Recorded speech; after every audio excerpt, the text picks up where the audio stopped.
रायगड, महाराष्ट्रासह देश विदेशातील ताज्या बातम्या पाहण्यासाठी मॅक्स इंडिया लाईव्ह चॅनलला सबस्क्राईब करा आणि बेल आयकॉन दाबायला विसरू नका.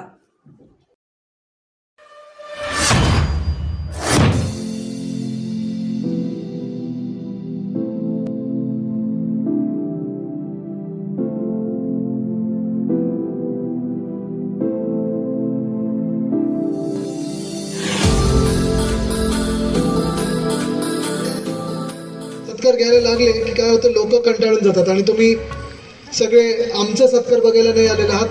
आम्ही काय बोलणार आहोत, नवी मुंबईसाठी काय करणार आहोत, महाराष्ट्रासाठी काय करणार आहोत हे ऐकायला आलेलं आहात. तर राजकीय मंडळी म्हटली की आमचे सत्कार चालूच असतात.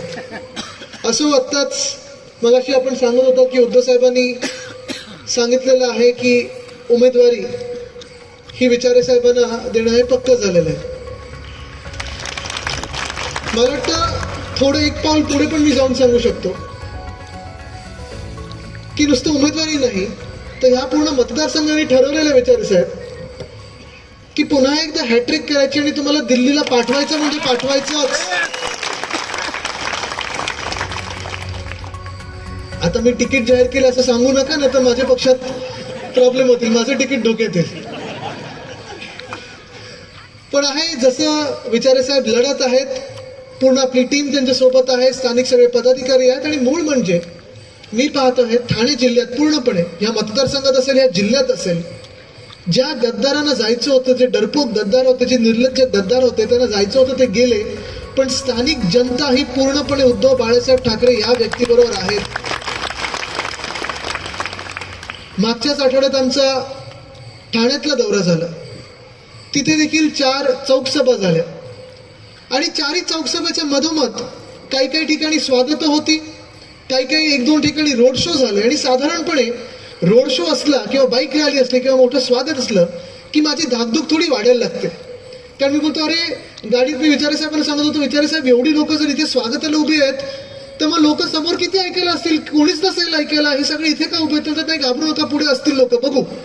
मी पण विचार करायचो ठीक आहे बघू.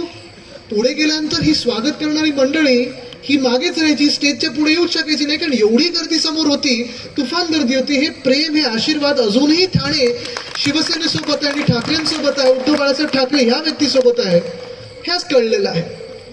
आणि याचा इम्पॅक्ट असा झाला की 4च्या 4 सभा झाल्यानंतर दुसऱ्या दिवशीच जे घटनाबाह्य सरकारचे, जे खोका सरकारचे पालकमंत्री आहेत, त्यांना आपल्या सभेंवर, आपल्या चौक सभेंवर प्रेस कॉन्फरन्स घ्यायला लागली आणि सांगायला लागले नाही 200-300 लोक होती, कोपरा सभा होती, हे होतं ते होतं. ठीक आहे, तुमको मिरची लगी तो मैं क्या करू.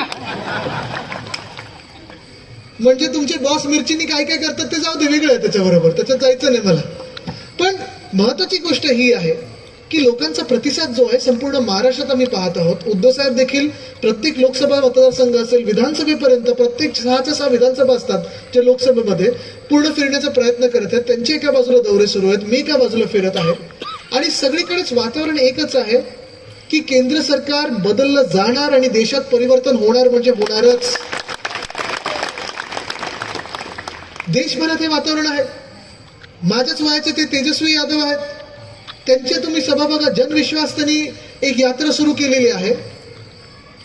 मोरे साहेब हजारोच्या काय लाखोच्या संख्येने तिथे बिहारमध्ये लोक येत आहेत आणि ह्या तरुणाच्या मागे उभं राहत आहेत, कारण त्याला त्याच्या काकांनी जो धोका दिला, नितीश कुमारजींनी धोका दिला, हे धोक्याचं राजकारण सगळीकडे पसरत असताना आज प्रत्येक नागरिक या भारतातला सांगत आहे की आम्हाला खोक्याचं आणि धोक्याचं राजकारण नकोय.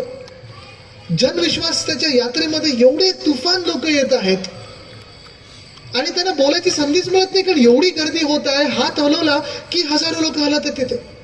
आणि तेच वातावरण आपल्या महाराष्ट्रात गेले 2 ते 2.5 वर्ष आहे.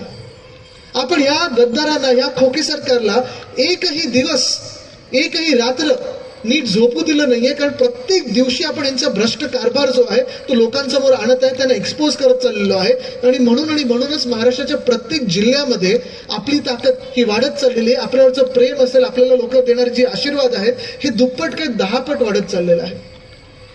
नवी मुंबईत येतानाच मी आठवतो की ह्या नवी मुंबईमध्ये अनेक आपण कामं केली, सरकार असताना देखील केली, त्याच्या आधी देखील आपण आंदोलन केले. पण आपलं महाविकास आघाडीचं सरकार असताना प्रत्येक आठवड्यात किंवा प्रत्येक दिवशी माझ्या फोनवर विचारे साहेबांचे 2-3दा फोन असायचे की जरा ही CRZचं आपल्याला NOC पाहिजे, फॉरेस्टकडून इकडून NOC पाहिजे, आपल्याला ह्या अधिकाऱ्यांना हे सांगायचं आहे. आणि मग हे सांगितल्यानंतर भूमिपूजनाची तारीख ठरवायला ते फोन करायचे.